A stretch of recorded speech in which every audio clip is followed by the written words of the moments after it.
Salut Aken, c'est comme ça qu'on doit t'appeler dans ton monde. Je sais que tu dois être perturbé. Tu te vois comme si tu te regardes dans le miroir. Mais rassure-toi, je ne suis pas toi. Enfin, pas exactement. C'est comme si j'étais le toi que tu voyais dans le miroir. Le toi d'une autre réalité. Tu vas comprendre, ça va venir. Je suis toi, mais d'un autre monde. Nos deux planètes vivent côte à côte. Comme toi, tu pourrais te trouver à côté de ton reflet dans un miroir. Il est là, tu le vois, mais tu ne peux pas le toucher. Nos deux mondes vivent à l'unisson, sur une sorte de balance, et cette balance, c'est la balance du surnaturel, le paranormal. Et pour la faire simple, cette balance n'est pas équilibrée. De ton côté, le surnaturel est plutôt faible. Dans ton monde, vous avez sûrement assisté à quelques événements étranges, des petits événements paranormaux, mais ça relève toujours de l'inexplicable. Dans mon monde, l'activité surnaturelle est beaucoup plus présente. Et chez nous, ça ne relève pas de l'inexplicable, mais de la science. Ceux qui gèrent ça, enfin, qui géraient ça, c'est une organisation dont tu as déjà entendu parler dans ton monde, qui n'est que rumeur, mais dans le mien, c'est bien réel. C'est l'organisation SCP. Et aujourd'hui, elle n'existe plus. Bien que nos mondes soient des miroirs, des différences subsistent. Des petits détails à l'échelle de l'histoire qui ont causé toutes les différences qu'on peut avoir entre nos deux mondes. De ton côté, tu es Aken, du mien, je suis l'agent H. Je suis un agent de terrain chargé de la recherche et de la capture des éléments SCP qui parcourent mon monde. C'est assez fou de voir tous les points communs mais aussi les différences qu'il y a entre ton monde et le mien. Tout te paraît pour le moment sûrement invraisemblable. Mais s'il te plaît, écoute-moi, tu dois absolument me croire. Chez toi, la fondation SCP n'existe pas, mais chez moi, elle est bien réelle. C'est une organisation qui est quasiment supérieure aux Nations Unies. Elle agit en totale autonomie, à l'international, et ça depuis des siècles. Nos archives décrivent une naissance qui aurait eu lieu au Moyen-Âge, et depuis sa création, le but de la fondation SCP est de traquer les entités surnaturelles pour les confiner. Ça peut te sembler un peu barbare, mais garder ces entités à l'écart de la population permet aussi de protéger le monde. On cherche à éviter tout désastre planétaire. Catastrophes naturelles, élimination de masse, ce genre de choses. Mais il y a 5 ans, un événement s'est produit qui a tout changé. Ça a condamné mon monde et ça pourrait potentiellement condamner le tien. Ce qui s'est passé, c'est que... Attends. Mince. Depuis le Moyen-Âge, la Fondation s'occupe de capturer et de confiner les entités surnaturelles. On les appelle des SCP. J'ai pas vraiment de description précise à te donner, ça peut être toute entité surnaturelle physique ou pas, mais la particularité de ces éléments SCP, c'est qu'ils ont des capacités spéciales. Ça peut aller d'une petite pilule qui permet de guérir n'importe quelle maladie à une créature qui pourrait décimer toute une population dans un rayon de 10 km. Et ça, en un claquement de doigts. On en a capturé plusieurs à certaines périodes de l'histoire, et ces périodes-là, c'est des périodes qui sont retenues dans les livres d'histoire. Et ce qui est fascinant avec ça, c'est que ces périodes-là, ton monde aussi les a vécues. Par exemple, la chasse aux sorcières de Salem au XVIIe siècle. Selon vos livres, il n'y avait rien de surnaturel. Simplement des personnes qui se sont prêtées au jeu de la divination, ce qui a déclenché toute l'affaire. Et en plus de ça, profitant du contexte de la colonisation de l'époque, ainsi que de certaines croyances crédules, une centaine de personnes ont été suspectées de sorcellerie. Elles ont été arrêtées et parmi elles, 14 femmes et 6 hommes ont été condamnés à mort. Condamnés à mort par pendaison. Ça, c'est ce qui s'est passé dans ton monde. Dans le mien, les 14 femmes qui ont été arrêtées n'avaient rien d'humain. C'était 14 entités SCP qui avaient tous la même particularité, celle de pouvoir transformer n'importe quel liquide en poison, simplement en le touchant. Et les 6 hommes qui ont été arrêtés avec ces femmes, eux, étaient bien faits de chair et d'os, comme toi et moi, mais eux relevaient de quelque chose de plus complexe.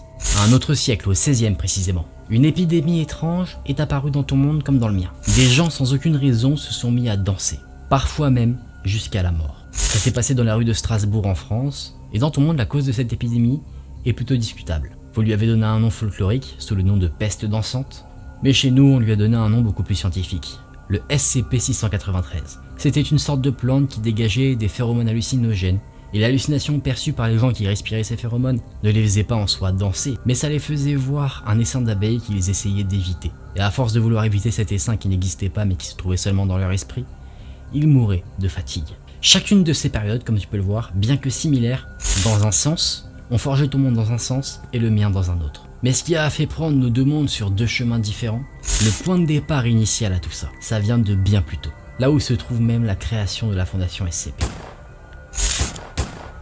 Ok, là on devrait être un peu plus au calme.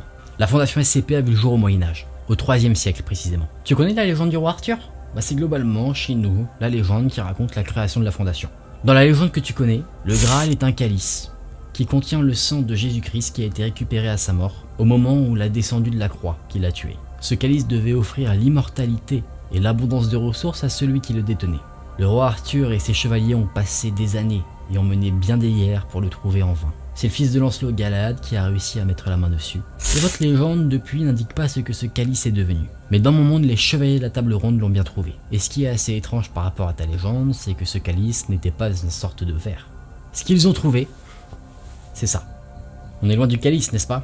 Cette bague, c'est le Graal. Non, on lui a donné une appellation un peu plus scientifique, c'est le SCP-0, ce qui a tout créé chez nous. C'est la toute première entité qui est apparue sur ma planète. Ça ressemble à rien comme ça, mais ses propriétés sont fascinantes. Elle permet de déplacer des personnes, des objets, des messages, d'une dimension à une autre. C'est comme ça que j'ai pu t'envoyer ce message. Ce que je sais, c'est qu'il y a une dimension supplémentaire. On l'appelle la dimension 0. C'est de là que tous les SCP viennent. Et depuis que les chevaliers ont trouvé ceci, ils ont dédié leur vie à la protéger et à la garder en lieu sûr. Ils ont prêté ce serment parce qu'ils ont vu son pouvoir.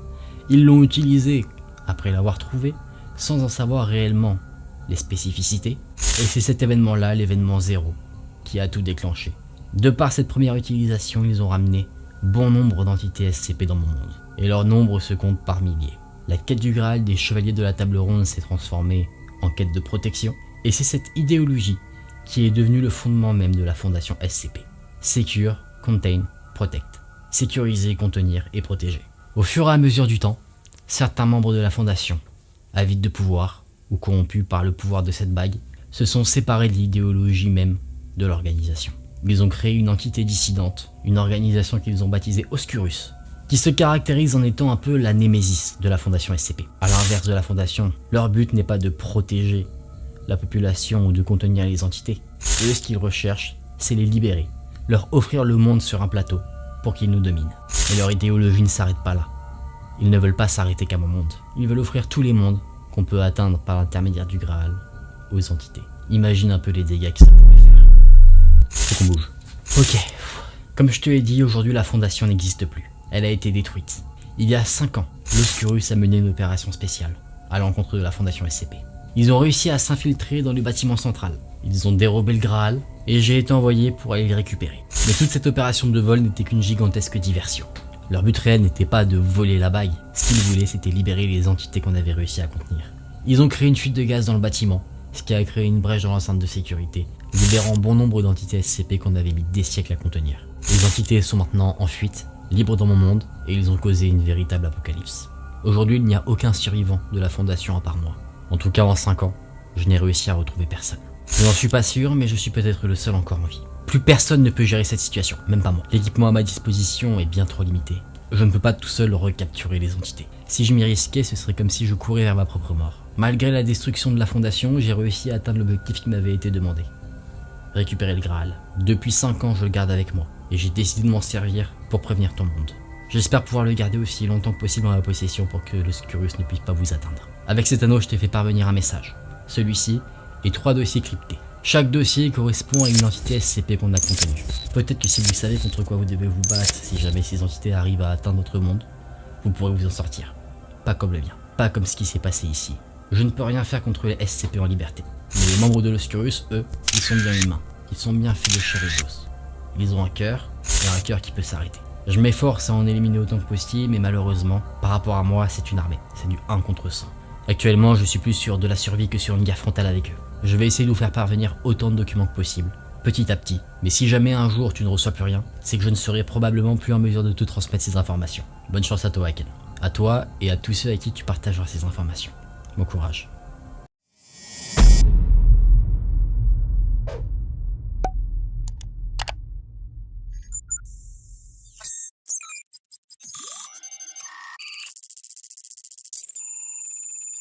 Mon nom importe peu.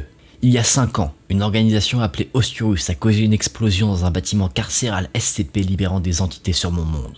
Je me suis fixé un objectif, sauver mon monde. Étant le seul survivant connu, j'ai décidé de retrouver ces entités pour les confiner et stopper cette crise. Mais c'est impossible. Je ne peux pas sauver ma terre seul.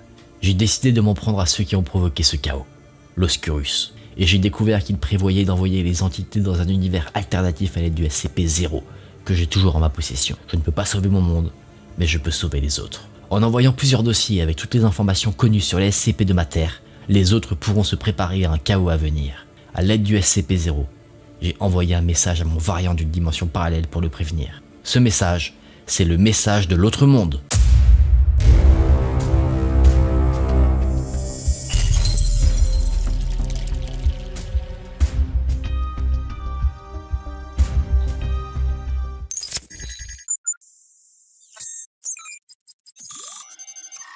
Vous le connaissez sûrement sous le nom de Jack l'Éventreur. Chez vous, c'est un tueur encore non identifié de Londres, durant l'année 1888. Au moins 5 victimes, des femmes, toutes prostituées. L'inspecteur Aberline en charge de l'enquête n'a jamais su qui c'était, et on ne sait pas encore aujourd'hui qui il était précisément. Des suspects? Ça oui, il y en a eu. Mais aucun arrêté. 29 personnes supposément l'éventreur, aucune preuve déterminante. Beaucoup d'encre a coulé sur cette affaire. Un tueur sanglant, téméraire, un écran de fumée qui sait ce qu'il fait. Chez nous, on l'a simplement surnommé Jack. C'est le nom que l'entité SCP s'est donné elle-même. Elle s'est présentée ainsi quand elle a revendiqué des meurtres. De ce qu'on a comme information, c'est une entité qu'on pourrait apparenter à une ombre. Pas de corps humain, pas de visage, seulement une forme capable de se vêtir comme un humain. Une entité qui a soif de sang, ce qui en fait une des plus dangereuses. Elle tue seulement pour tuer. Comme quelqu'un qui a soif et qui se désaltère avec de l'eau, Jack se nourrit de meurtres. C'est pour ça que la carrière de l'éventreur a été si courte. L'Oscurus a réussi à guider les meurtres de l'éventreur et a habilement placé des preuves chez des personnes, non pas aléatoirement. Chacun des suspects était des agents de la fondation SCP en charge de récupérer Jack. Ses victimes aussi l'étaient. C'était celles qui étaient le plus proches de le capturer, mais comme dans votre monde, elles ont échoué.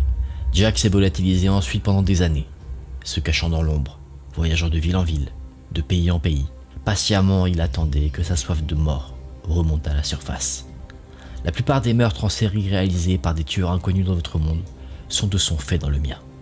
On sait qu'il a traversé le monde jusqu'aux États-Unis. Il a refait parler de lui à Cleveland en 1934.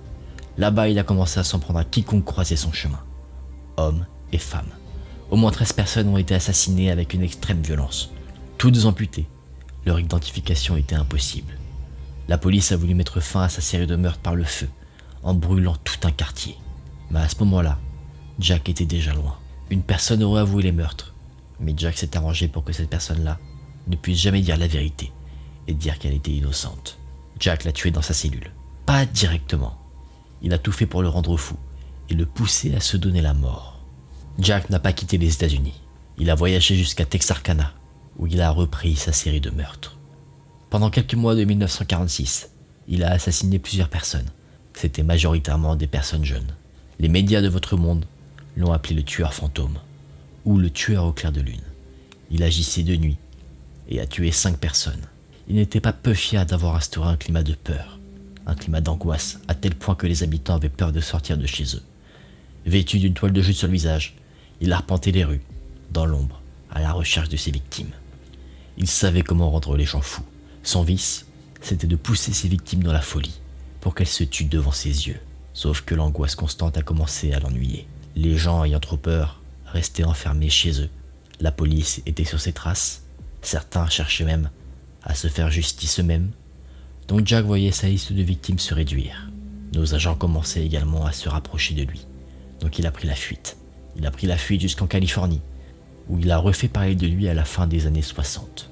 Là-bas, Jack s'est remis en chasse. Il est intelligent. Il avait compris comment devenir un tueur parfait. Un tueur invisible. Il s'est mis en tête de devenir non pas une légende, mais plusieurs.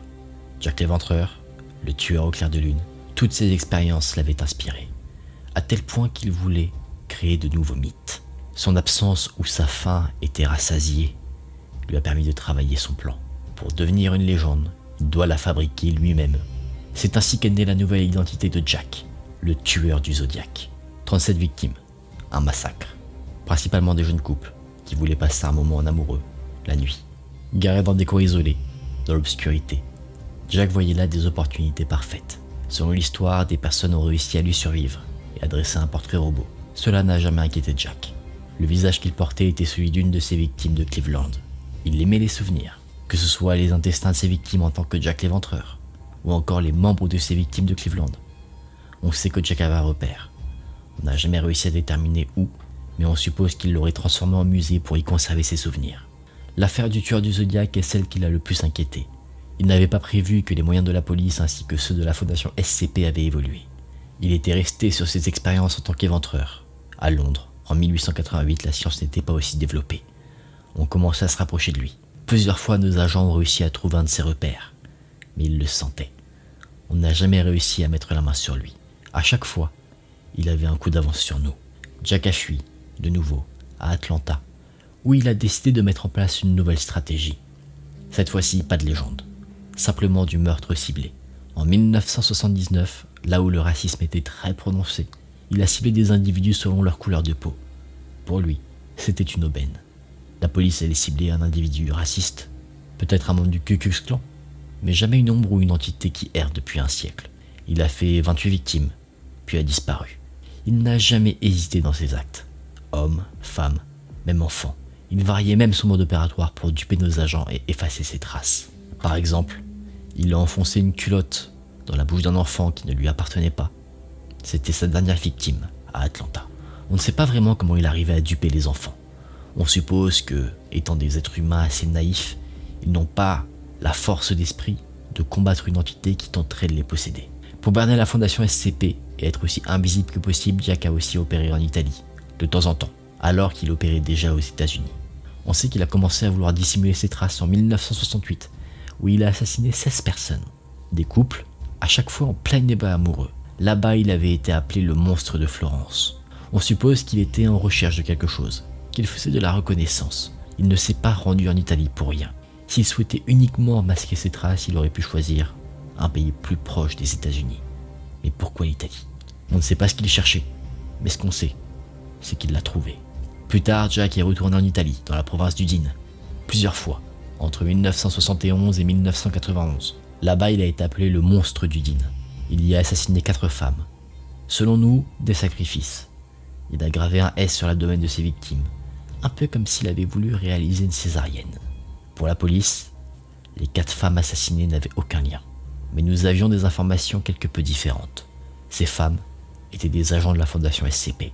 Elles étaient à la recherche d'une autre entité qui avait été localisée sur place, le SCP-666. On pense que Jack a un lien avec celle-ci. On ne sait pas lequel, mais un lien suffisamment important pour que Jack s'y déplace. Les agents assassinés devaient revenir à la fondation une semaine après leur mort. Ils devaient transmettre quelque chose d'important. Malheureusement, ce qu'ils devaient transmettre a été classé confidentiel. Il n'y a aucun rapport écrit qui indique ce que ça aurait pu être. Après ça, Jack a disparu. On a réussi à le localiser une seule fois depuis, en Belgique. On suppose donc qu'il s'est établi en Europe, qu'il voyage, mais il n'a pas fait de nouveau parler de lui depuis.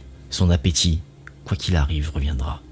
Je ne sais pas quand, mais quand ça arrivera, il vaudra mieux s'enfermer chez soi et barricader sa maison comme un bunker.